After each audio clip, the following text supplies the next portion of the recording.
लखनऊ के इकाना स्टेडियम में प्रदेश सरकार की ओर से 1 लाख छात्र छात्राओं को मोबाइल फोन्स और टैबलेट्स बांटे गए हैं। इस आयोजन में हर जिले से लगभग 200 छात्र मौजूद थे और लगभग 60,000 मोबाइल फोन्स और 40,000 टैबलेट्स बांटे गए हैं।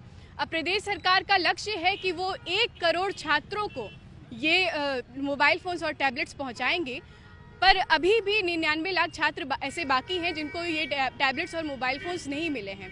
तो आपको ये मोबाइल फ़ोन्स और टैबलेट्स कैसे मिलेंगे, ये जानने के लिए हमारे साथ यहाँ पर हमारे सहयोगी संकेत मिश्रा मौजूद हैं।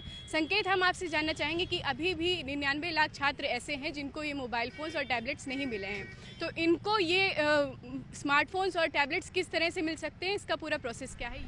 देखिए, एक सरकार ने डीजी शक्ति ऐप बनाया है और उस डीजी शक्ति ऐप के माध्यम से सरकार उन सभी महाविद्यालयों से डाटा मंगाई है और उसमें पहले चरण का जो डाटा आया था वो पहले चरण का आज 1 लाख छात्र छात्राओं का मोबाइल फ़ोन और टैबलेट्स वितरण प्रक्रिया पूरी कर ली गई है।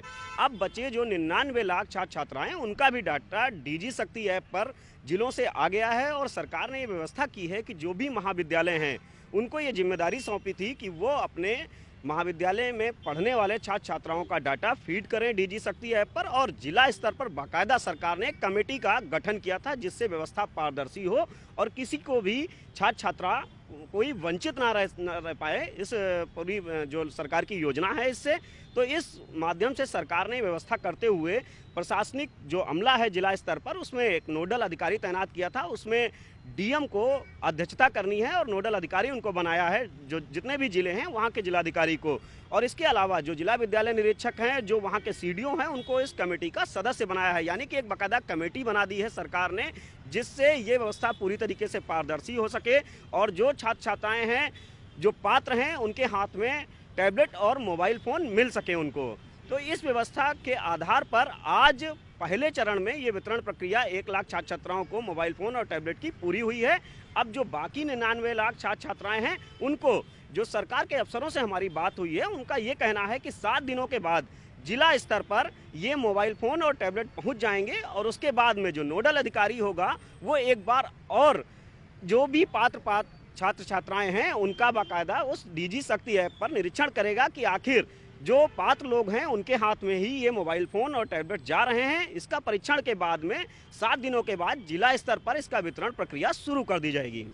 इसकी पात्रता क्या है, कौन से वो छात्र हैं जिनको ये स्मार्टफोन्स और टैबलेट्स दिए जाए? बिल्कुल, जो महाविद्यालयों में जो छात्र छात्राएं पढ़ रहे हैं और खासकर जो फाइनल ईयर के छात्र छात्राएं हैं, और इसके अलावा ये जो सरकार की व्यवस्था है इसमें उच्च शिक्षा और इसके अलावा जो मेडिकल एजुकेशन से रिलेटेड जो महाविद्यालय हैं उनमें पढ़ने वाले छात्र छात्राओं को भी फ़ायदा पहुंचेगा और इसके अलावा जो तमाम अन्य यूनिवर्सिटी हैं उनमें जो अध्ययनरत छात्र छात्राएं हैं उनको ये फ़ायदा पहुंचेगा। और इसके लिए जो सबसे बड़ा सरकार का प्रयास है कि रोजगार, छात्रों के लिए रोजगार का सृजन हो सके और उनको रोजगार की जानकारी मिल सके और तमाम जो नई जानकारियां हैं वो उन छात्र छात्राओं तक पहुंच सकें। ग्रामीण अंचल के तमाम छात्र छात्राएं हैं जिनको नई जानकारियां नहीं मिल पाती हैं। सरकार की ये मंशा है कि डिजिटली रूप से जो छात्र छात्राएं हैं उनको अपडेट करते रहें समय समय पर, और वो उन तमाम ऐसी कंपनियां हैं उनको भी इसमें उनके मैसेज आते रहेंगे इस मोबाइल फ़ोन पर, और जो टैबलेट्स हैं उन कंपनियों से भी बाकायदा करार किया गया है। एक बड़ी व्यवस्था की गई है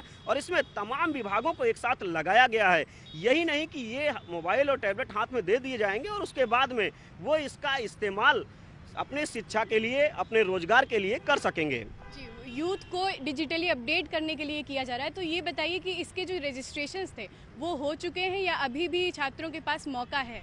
देखिए, ये जो महाविद्यालय स्तर पर ये रजिस्ट्रेशन प्रक्रिया होगी और वो लगभग पूरी हो चुकी है। 13,000 से ज़्यादा महाविद्यालयों ने अपना पंजीकरण व्यवस्था पूरी कर ली है और अगर कोई रह जाता है या किसी को नहीं मिलता है उसके लिए भी नोडल अफसर जिलों में तैनात कर दिया गया है। नोडल अफसर यानी कि जो जिलाधिकारी जिले के हैं उनके पास आसानी से जाकर या अपने महाविद्यालय के माध्यम से वो एक प्रार्थना पत्र देंगे और कि हमें ये मोबाइल फ़ोन और टैबलेट नहीं मिला है, तो उसकी व्यवस्था नोडल अधिकारी तुरंत कराएंगे। सरकार के सीधे तौर पर निर्देश हैं।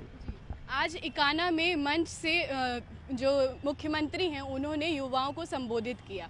चुनाव करीब आ गए हैं तो हम एक तरह से ये कह सकते हैं कि युवाओं को साधने की कोशिश करी। तो 2022 के विधानसभा चुनाव में ये जो आयोजन हुआ है ये उनके लिए कितना ज़्यादा फायदेमंद हो सकता है? देखिए ये जो आयोजन है सीधे तौर पर युवाओं से जुड़ा हुआ है, तो जाहिर सी बात है कि सरकार की जो मंशा है वो बड़ी साफ सुथरी है कि युवाओं को डिजिटली मजबूत किया जाए और उसको सशक्त किया जाए। लेकिन एक तरह से आगामी चूंकि विधानसभा चुनाव है, तो ऐसे में ये योजना गेम चेंजर भी साबित हो सकती है, क्योंकि उत्तर प्रदेश की जो आबादी है उसमें युवा काफ़ी संख्या में है और किसी भी चुनाव को युवा काफ़ी हद तक प्रभावित करते हैं और चुनावी माहौल बनाते हैं। तो ऐसे में 1 करोड़ युवाओं के हाथ में जब मोबाइल फ़ोन और टैबलेट होगा, तो जाहिर सी बात है सरकार के प्रति उनका रवैया जो है वो बेहतर होगा। तो ऐसे में एक बात साफ है कि इस सरकार की इस योजना का असर छात्र छात्राओं पर पड़ेगा और वो वोट बैंक में भी तब्दील हो सकते हैं। तो आपने सुना कि अभी भी आपके पास मौका है, अगर आपने अपना पंजीकरण नहीं करवाया है तो आप नोडल अधिकारी और अपने विद्यालय में जाकर कांटेक्ट करके पंजीकरण करवा सकते हैं। उम्मीद है ये जानकारी आपके काम आएगी।